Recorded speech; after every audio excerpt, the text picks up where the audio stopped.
everyone. Today we are going to cook duck meat,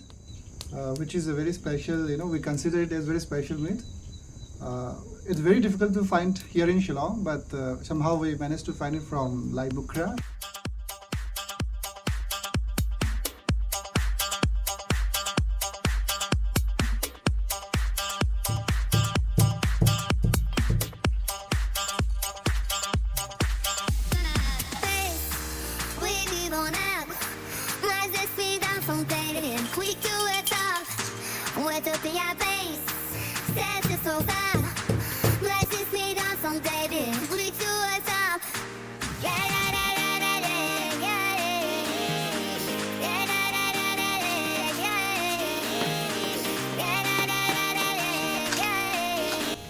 So all the ingredients are ready. We prepared the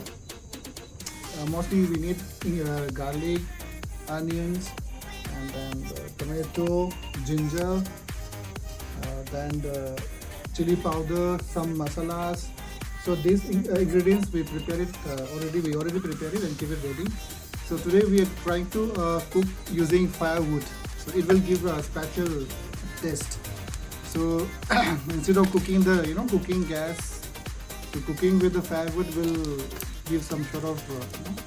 flavor. So let's start. Okay, let's first put this on the fire.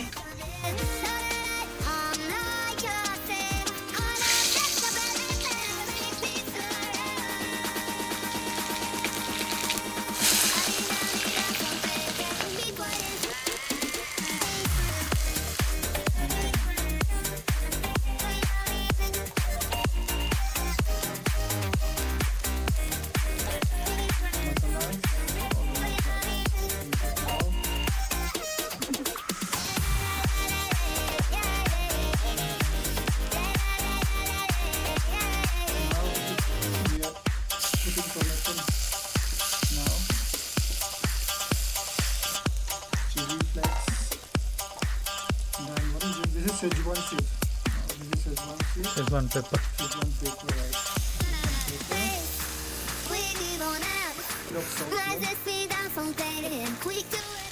Machuji fazare. Dagi mamnu shire.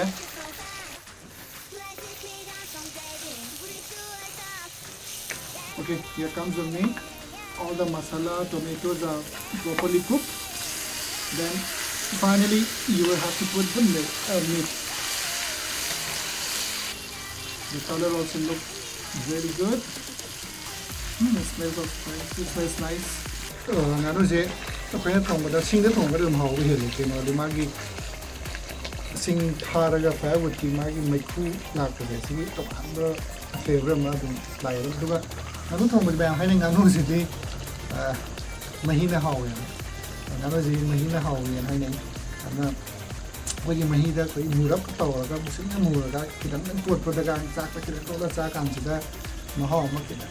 पीबदो दोना नानु जे याम महीदी याम हामना दे मी याम हापगे दे किदन महौ कनो ते उखले ना दो अखोइदी फैना palm जे महीदी किदन यावबा दुगा याम यहन दे तोटपदो जो बै सिना मुरगा तौबदो अदुगी मचु दे kana ta han de na तौय हौजे दुम तारे सि येनरा मचु जे थुदोपा नानु थोंबगी हाइबबु मागी मग यम हल्लागदे मग मागी फ्लेवर ननुगी फ्लेवर से किदन मांग किना हावनिंगे दना यम एक्सेस होइना मसला हापिनबा खोचिनबा तौजी दुम ननुगी तोंगानबा मागी मनम माइगरे मागी तोंगानबा मिनिट फ्लेवर लेबदो लेता मांगे तौसिले ना यमगी यमनदबा किदन वालंदबा चांगी न तौरगा मसला सिंग हापी वाल तारेको मचुदी पुथोगदि थमने दो हापरगा जो दुम फगरे अदुगा फ्लेवर होइना मचुजी चाबजु इसाजु फबा अखोइना रिगो फाब्लिन यानी यावबा चिल लेत थोपरा सि याम रिगो फाब्लिन अदु मचुजी कोइ केनोगी शिलोंगी यामना फबा केनोगी लकादोंग टर्मरिक ना मयाम याम ममिंग चपाई तारे फमोजी कैंसर कोजिंग एग्जाम दिगी ना थोपन नमनी गाय याम हाइनाबा अदुगुंबा Seng मचुदी ana si when matu color phajna khatina taba anu thong thai je it's not only for the color magi flavors su play le aduga sabr zu toman ba how chal zu kana ba ni how zu ki ta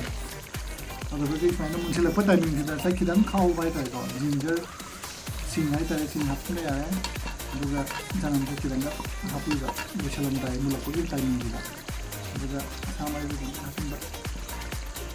ꯁꯤꯅ ꯑꯃꯨꯛ ꯍꯦꯛ ꯍꯥꯞꯄꯗꯒꯤꯗꯤ ꯇꯣꯉꯥꯟꯕ ꯃꯅꯝ ꯑꯃ ꯂꯥꯛꯑꯅꯤ ꯑꯩꯈꯣꯏꯒꯤ ꯂꯣꯏꯔꯝꯗꯥꯏꯗ ꯁꯨꯃꯥꯏꯅ ꯁꯥ ꯃꯨꯟꯁꯤꯜꯂꯛꯄꯗ ꯁꯨꯃꯥꯏꯅ ꯍꯥꯞꯄꯤꯕ ꯈꯤꯇꯪ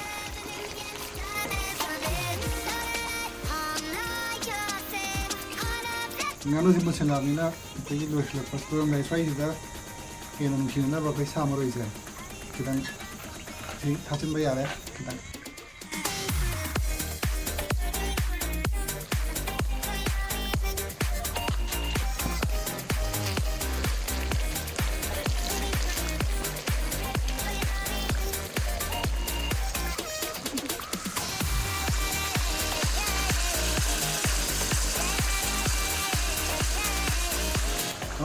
इसी मंजिले लोरामिना खिदां हाव पुंगनबा ना फाय पत्थरगा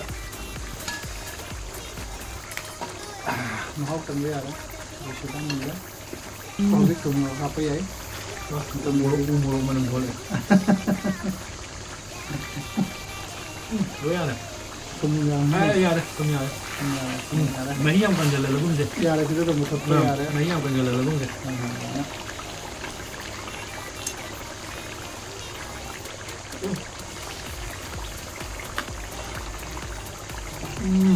Tôi vừa ra được số lượng test rồi với ông nhá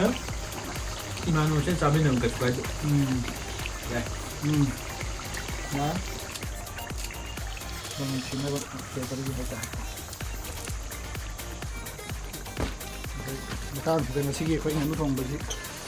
tôi xin ra đấy phá ra mà mình sẽ thùng một cái gì đấy là tôi xin đôi xin đấy gì cả tính thòng ra là cái gì cũng hiện hậu là nhưng mà gì rồi mình xin thằng hay thay rồi mà chú thích thật đấy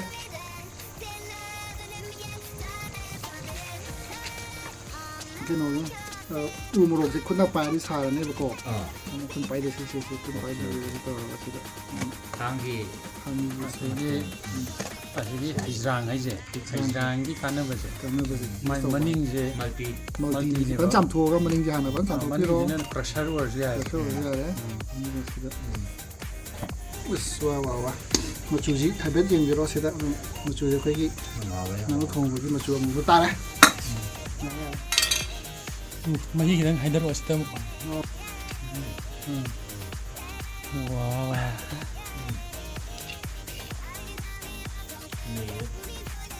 hay nơi nó không có dùng thằng nào được cái lúa nu nên là có trong cái lề hay này nè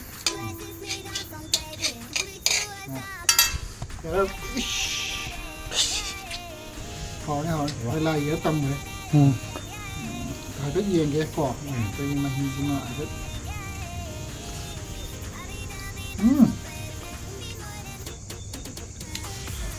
một thùng dập ra đây hỏi đấy vẫn hỏi đấy phải ngắn một gì cái nồi mình chỉ còn nào nó sao cho mình cái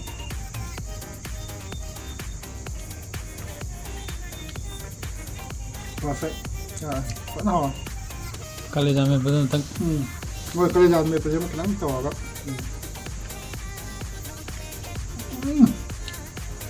ủng mà làm gì đấy cứ đúng gì đấy lệch thế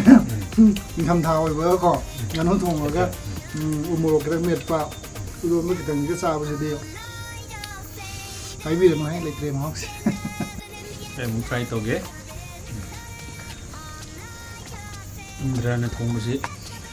ngay người mà ôm thùng rất hào ấy ngay xin là Nganu thongba Manipuri style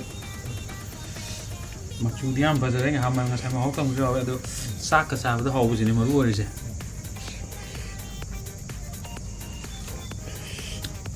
ice một tháng chứ bây giờ mà chỉ mà hao gì